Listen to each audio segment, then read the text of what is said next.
Okay, so here's a classic by The Clash. It's called Should I Stay or Should I Go? It goes something like this. And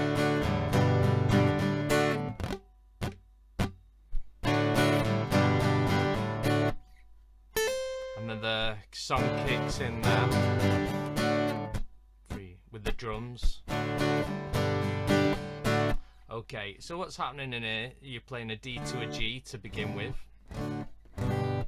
Now it's the movement between them two. So if you're playing a G like this with your one finger here, you've got to move everything, and you might be very quick with that, so that's fine, stick to that. But there's a quick way to move if you play your G with these two fingers here, and when I move to the D, you can see the third finger keeps its shape, and you can move between them two chords pretty quick. Okay, so it starts off with a D.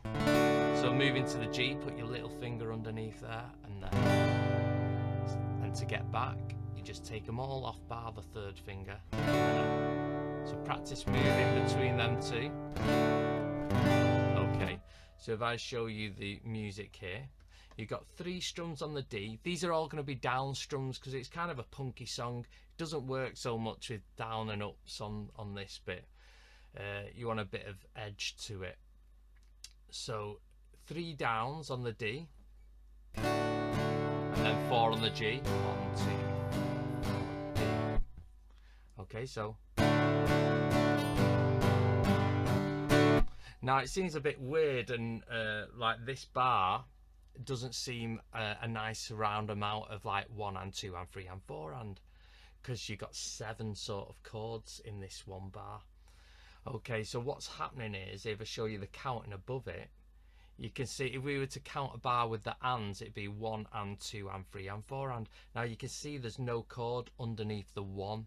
So as to count this in, 1, 2, 3, 4, 1. Da da da da da da da da.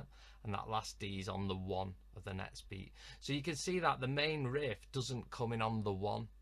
And that's kind of nice. It gives you a little something called a syncopated feel, where you don't always drop on the 1 beat. It's like a bit offbeat, so it gives you a nice sort of feeling when that happens.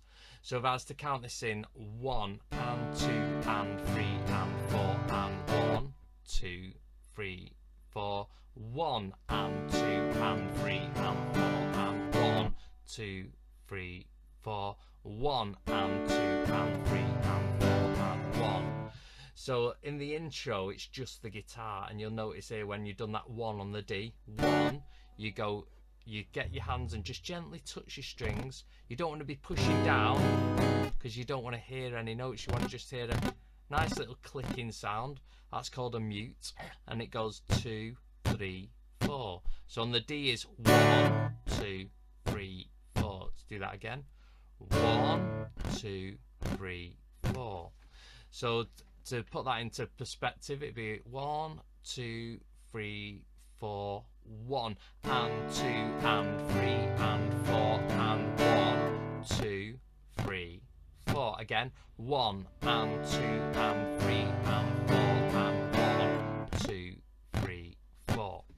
Okay, so the second time it does the riff here, and then you got this little 5/8 hammer on the first string here. So you play the 5 here, and with your little finger you hammer on the 8th fret.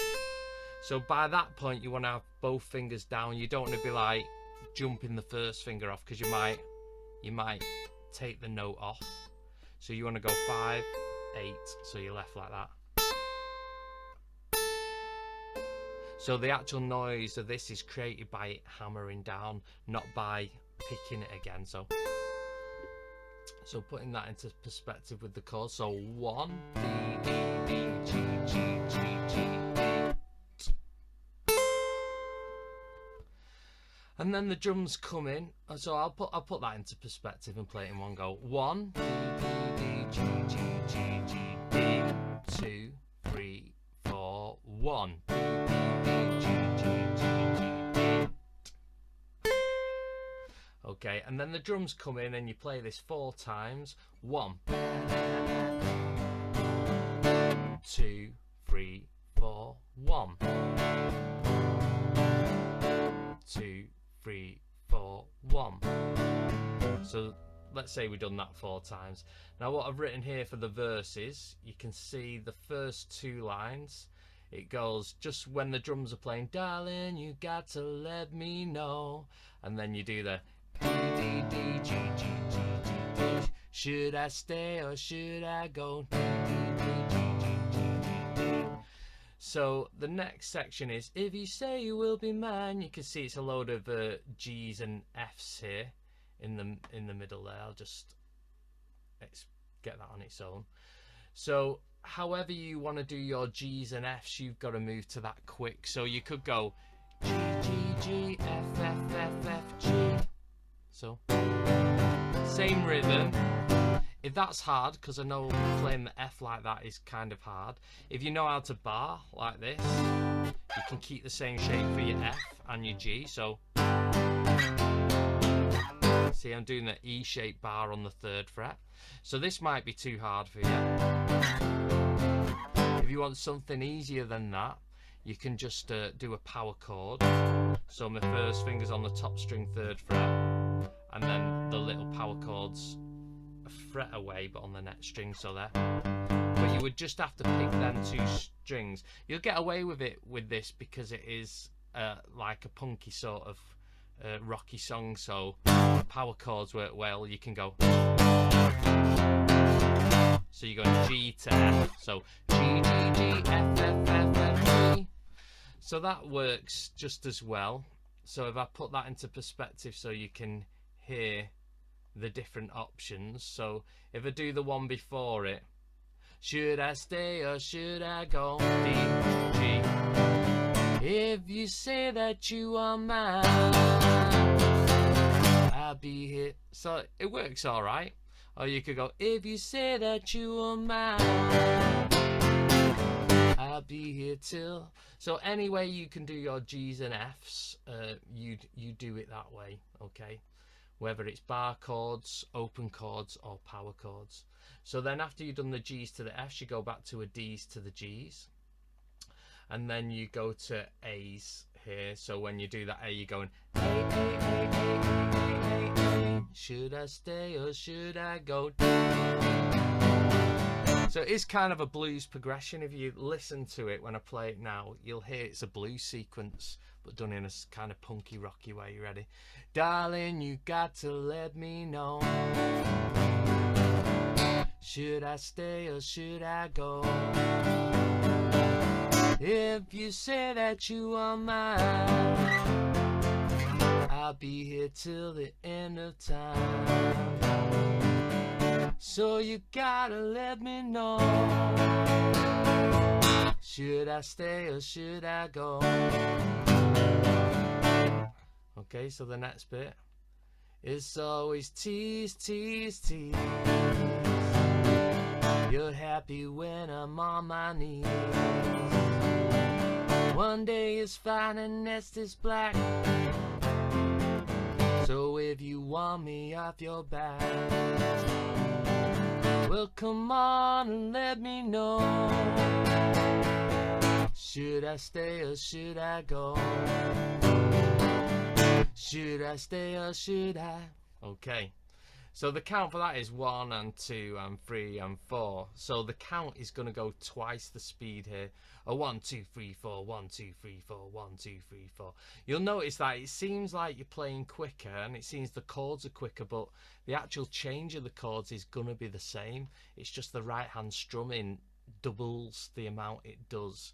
So it appears that it's going, the chords are faster, but if you listen to 1 and then this bit,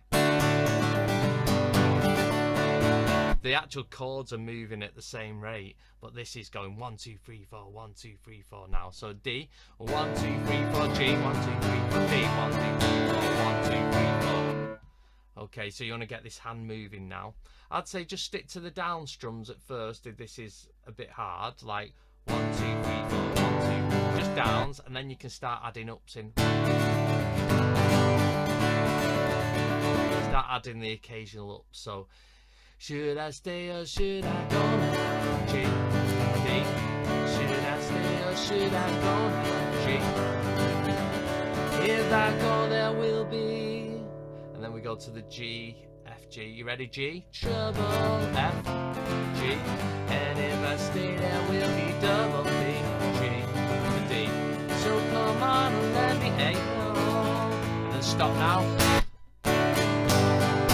This indecision's bugging me.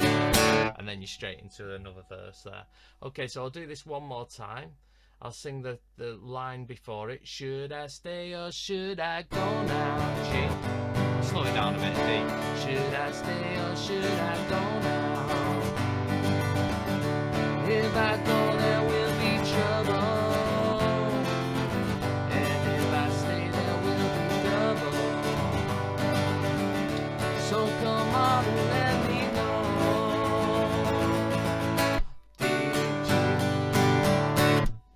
Okay, so then you're into verse 3 and then the chorus, and that's it really to end. I'll put verse 3 on there if you want to just pause it there. You can read that and go through it yourself, and then you just play another chorus. Okay, thank you very much. A great song to play, good for beginners and intermediates really, and even advanced. You know, it's just fun. It's a fun song to play and it's not too difficult to master. So hope you enjoyed that. I always enjoy playing this song, so let me know what you think, if there's anything I missed out or you want me to add in, or maybe I've gone too quick or too slow.